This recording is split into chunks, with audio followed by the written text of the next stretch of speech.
बिस्मिल्लाहिर्रहमानिर्रहीम, अस्सलाम वालेकुम। मैं मोहम्मद असद। उम्मीद करता हूँ आप दोस्तों बिल्कुल ठीक ठाक हूँ, जिस तरह कि मैं अल्हम्दुलिल्लाह बिल्कुल ठीक ठाक, अल्लाह का शुक्र है। तो और और मेरे दोस्त एक कमेंट भी करते हैं, उस कमेंट के ऊपर मैं आज वीडियो बनाऊँगा।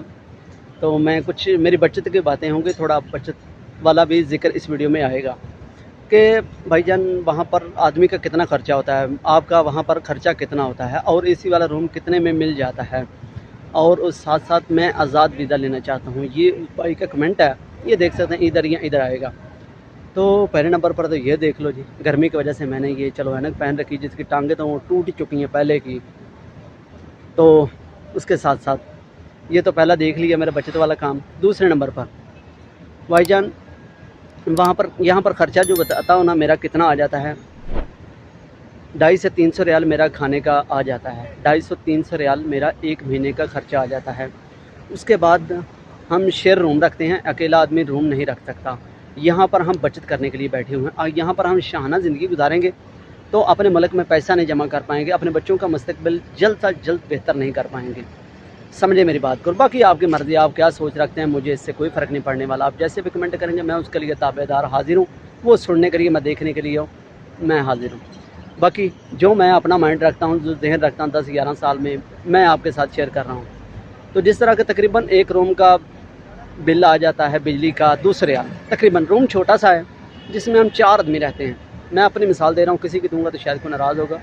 हम 4 आदमी रूम रहते हैं, छोटी सी पुरानी सी बिल्डिंग है। नई बिल्डिंग रखेंगे तो भाई 600-800 रियाल किराया आएगा। यहाँ पर हमने सिर्फ ज़िंदगी गुजारनी है, पैसे कमाने हैं, हमने सिर्फ रात गुजारनी होती है। दिन को तो हमने सारा दिन काम पर होना होता है।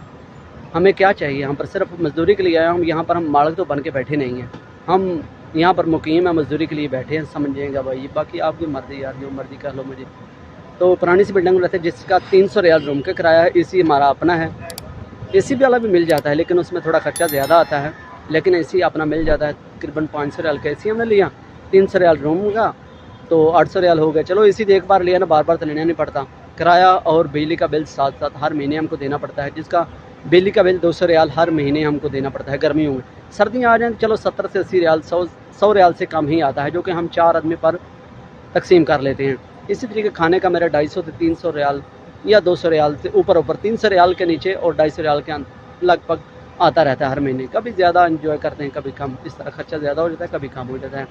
और आज़ाद वीज़ा लेना चाहते हैं भाईजान, मैं अपने प्यारे भाई को यही मशवरा दूंगा, अगर आप कंपनी में आते हैं तो भाईजान आपको किसी किस्म की कोई टेंशन नहीं होगी। आप सुकून से आएँ और मज़े करें, यहाँ पर मेहनत करें, आपकी इज़्ज़त भी होगी, आपका वक़ार होगा। आज़ाद आदमी यार बहुत टेंशन में होता है यहाँ पर। बहुत सारे मैं लोगों और भाइयों के कमेंट भी करता हूँ जो कि बोलते हैं बाद में, यहाँ सऊदी अरबिया अंदर पहुँचने के बाद, कि यार काम नहीं मिल रहा हमको, अब हम क्या करें, इकामा लगवाना तजदीद करना मुश्किल हो जाता है। जब आप कंपनी में होते हैं तो भाईजान सबसे बड़ी इकामे की तलवार होती है हमारे सर के ऊपर, गैर मुल्कियों के ऊपर, जो कि हमें इकामा लगवाना होता है।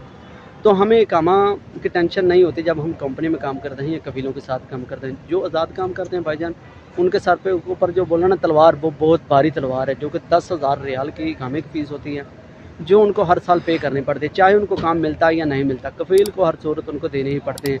और कभी कभी तो पकड़े जाते हैं जो कि इनका मिसाल के तौर पर प्रोफेशन और है, वीज़ा कोई और है और काम कोई और कर रहे हैं, तब भी पुलिस पकड़ती है और लाइफ टाइम के लिए बैन कर देती है और डिपोर्ट कर देती है। इन चीज़ों से बचने के लिए हमें ये सऊदी अरबिया में करना चाहिए। अगर आप ज़्यादा साल को 10 साल, 5 साल, 7 साल गुजारना चाहते हैं, अपनी मर्ज़ी से अपने मुल्क वापस जाना चाहते हैं, तो भाईजान आपको वीज़ा कंपनी है या कफ़ील के साथ काम करने वाला लेना चाहिए। बाकी आपकी मर्ज़ी, आप क्या सोच रखते हैं, मुझे इससे कोई फ़र्क नहीं पड़ेगा। आपके पैसे हैं क्योंकि आप खुद इस्तेमाल करने वाले हैं भाईजान मेरे प्यारे मोहतरम। उम्मीद करूँगा ये छोटी सी वीडियो आपको अच्छी लगी होगी। मेरा जो खर्चा है वो सब कुछ मैंने इसके अंदर बता दिया है।